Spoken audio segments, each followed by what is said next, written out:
আমরা যে গরমের কথা বলছি, গরমটা আসলে হচ্ছে কেন? আপনারা জানেন যে আল্লাহ তাআলার একটা সুন্নত আছে, সেটা হচ্ছে যে প্রতি বছর বিজ্ঞানীরা গবেষণা করে দেখেছে যে রোদের তাপে যে পরিমাণ পানি জলীয় বাষ্প হয়ে আকাশে উড়ে যায়, ঠিক ওই পরিমাণ পানি আবার মেঘ হয়ে পৃথিবীতে ফিরে আসে প্রতি বছর। এটাই হচ্ছে সুন্নত, এভাবেই চলে আসছে।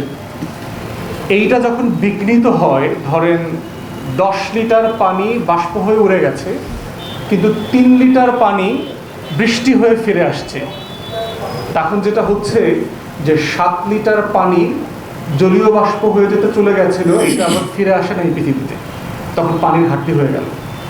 এই যে চক্রটা যখন ক্ষতিগ্রস্ত হয়, তখনই হচ্ছে যে পরিবেশের ভিতরে বিভিন্ন ধরনের অনুষঙ্গ প্রকাশিত হয় যে ক্ষতিগুলো কীভাবে হচ্ছে। তার ভিতরে একটা জিনিস দেখেন, এক্সাম্পল দিয়ে আপনারা দেখতে পাচ্ছেন সবচেয়ে বেশি গরম পড়ছে কোন এলাকাগুলোতে বাংলাদেশে? যশোর, চুয়াডাঙ্গা, কুষ্টিয়া, এই অঞ্চলে দেখবেন। রাজশাহী সবচেয়ে বেশি গরম কেন? নদী নাই। ফারাক্কা বাঁধের কারণে গত 50 বছরে বাংলাদেশে 300-র বেশি নদী মরে গেছে। বাংলাদেশে নদী আজ ছিল ধরেন 1100-র মতো, তার ভিতরে গত 50 বছরে 300 নদী মরে গেছে। এবং নদীর যেহেতু আমাদের বাংলাদেশের দুইটা মেইন সোর্স, একটা হচ্ছে ব্রহ্মপুত্র বেসিন আর একটা হচ্ছে গঙ্গা বেসিন, একটা নর্থ থেকে আসে, একটা নর্থ ওয়েস্ট থেকে আসে। এই দুই বেসিনের, গঙ্গার বেসিনের কারণে যেটা হচ্ছে, উত্তর পশ্চিমাঞ্চল থেকে যে পানির ফ্লোগুলো আছে সেগুলো শুকিয়ে যাচ্ছে। এই জন্য দেখবেন যে আপনারা যারা ওই অঞ্চলের মানুষ, দেখবেন যে সিম্পলি কুমার নদীতে কোনো পানি নেই, কপোতাক্ষ নদীতে কোনো পানি নাই। ওই অঞ্চলের সব নদী দেখবেন অলমোস্ট খালের মতো হয়ে গেছে, একদম শুকিয়ে গেছে।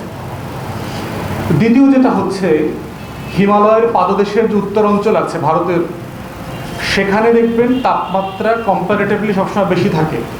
কারণ হচ্ছে আপনারা এই সামার সিজনে দেখবেন, এই যে এখন শুরু হচ্ছে, ইটের ভাটা চলবে। এবং ইন্ডিয়াতে যেটা করে, পানির অভাব এবং তাদের কিছু ধর্মবিশ্বাস, কুসংস্কার আছে, এই কারণে তারা যেটা করে, ইয়েতে আপনার ধানের এবং গমের ক্ষেতের যে গোড়াটা, এগুলো তারা পুড়ে ফেলে। বাংলাদেশের কৃষক যেটা করে, সে ধান নতুন করে চাষ করবার আগে পানি দেয়। পানি দিলে যেটা হয়, ধানের যে গোড়াটা থাকে খেতে, এটা 2-3 দিনের ভিতরে পচে যায়। পচে গেলে যখন আবার ক্ষেতটা তখন লাঙ্গল দিয়ে চাষ করে, এটা তখন মাটির সাথে সার হয়ে মাটিতে মিশে যায়। ভারতবাসীরা এটা করে না, তারা যেটা করে, এটা আগুন দিয়ে পোড়ায়। একটা হচ্ছে পানির ঘাটতি আছে, সাফিসিয়েন্ট পানি সেখানে নাই। দ্বিতীয়ত তাদের ধর্মবিশ্বাসের কিছু ব্যাপার আছে, এই কারণে তারা এটা পোড়ায়। এই পোড়ানোর কারণে যেটা হচ্ছে, আপনারা দেখেছেন যে পৃথিবীর সবচেয়ে ধোঁয়াচ্ছন্ন নগরীতে পরিণত হয় হচ্ছে দিল্লি। হিমালয়ের পাদদেশ থেকে যে বাতাসটা দক্ষিণে বঙ্গোপসাগরের দিকে আসবার কথা, এইটা তখন ওই অঞ্চলে এসে বাতাসটা গরম হয়ে যায় আগুনে। যেমন আমি ধরেন একটা বরফ এখানে রাখলাম, কিন্তু এই পাশে যদি আগুন জ্বলে, তখন এই বরফটা কিন্তু গলে যাবে। তো এই গরম বাতাসটা আমাদের উত্তর অঞ্চল দিয়ে বাংলাদেশে ঢোকে, উত্তরপ্রদেশ, বিহার, উড়িষ্যা হয়ে এই মানে আমাদের সাতক্ষীরা, রাজশাহী, এই অঞ্চল দিয়ে এটা ঢোকে।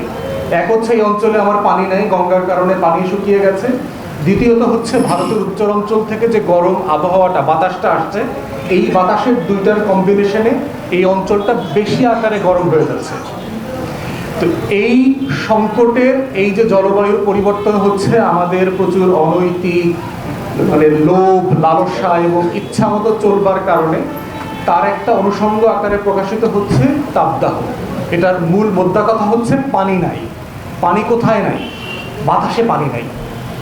কারণ আপনারা যারা ঢাকা শহরে চলছেন, ডানে বামে তাকাইলে কোথাও পানি তো দেখা যায় না। তো সূর্যের তাপে যে জলীয় বাষ্পটা হবে, সে কোত্থেকে হবে? পানি থাকতে হবে, তো পুকুর থাকতে হবে, খাল থাকতে হবে, নদী থাকতে হবে।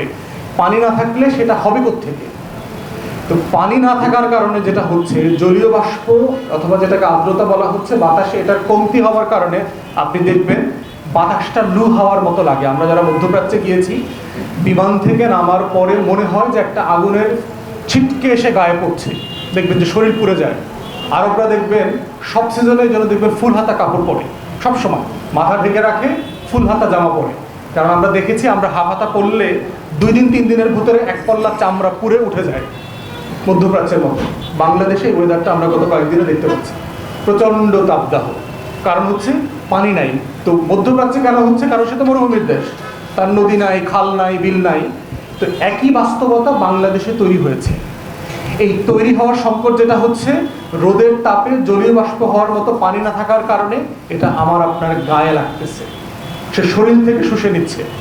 জলীয় বাষ্প থাকলে কি হইতো, আমার আপনার ঘাম হইতো বেশি, ওটা বিশ্রী ধরনের গরম অথবা আনকমফোর্টেবল পরিবেশ তৈরি করে, কিন্তু সেটা আমার ক্ষতি করে কম, কিন্তু এখন আমার চামড়া শরীরের ক্ষতি করছে।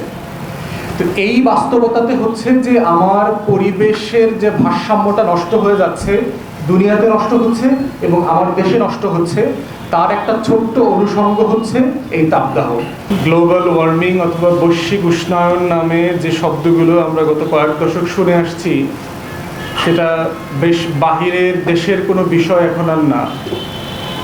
বাংলাদেশকে বলা হচ্ছে যে পৃথিবীর যে সবচেয়ে 10টা ক্লাইমেট ভালনারেবল কান্ট্রি আছে, মানে আবহাওয়ার পরিবর্তনের কারণে যে সকল দেশ সবচেয়ে বেশি ক্ষতিগ্রস্ত হবে পৃথিবীতে, তার মধ্যে যে সবচেয়ে সম্ভাব্য 10টা দেশ, তার ভিতরে তৃতীয় চতুর্থ হচ্ছে বাংলাদেশ। এবং এই পরিবেশ পরিবর্তন যেটা হচ্ছে সারা দুনিয়া জুড়ে, তার একটা বড় জায়গা হচ্ছে আপনার পানির সাথে সংশ্লিষ্ট। দুঃখজনক হলো সত্য যে আমাদের রাজনৈতিক দলের পক্ষ থেকে এটা বক্তব্য দেওয়ার মানে হচ্ছে রাষ্ট্রের দায়িত্ব কি ছিল এটাকে হ্যান্ডেল করা, সে কোথায় কোথায় এটা করতে ব্যর্থ হয়েছে, সেটা হচ্ছে তুলে ধরা নাগরিক হিসাবে, রাজনৈতিক কর্মী হিসাবে।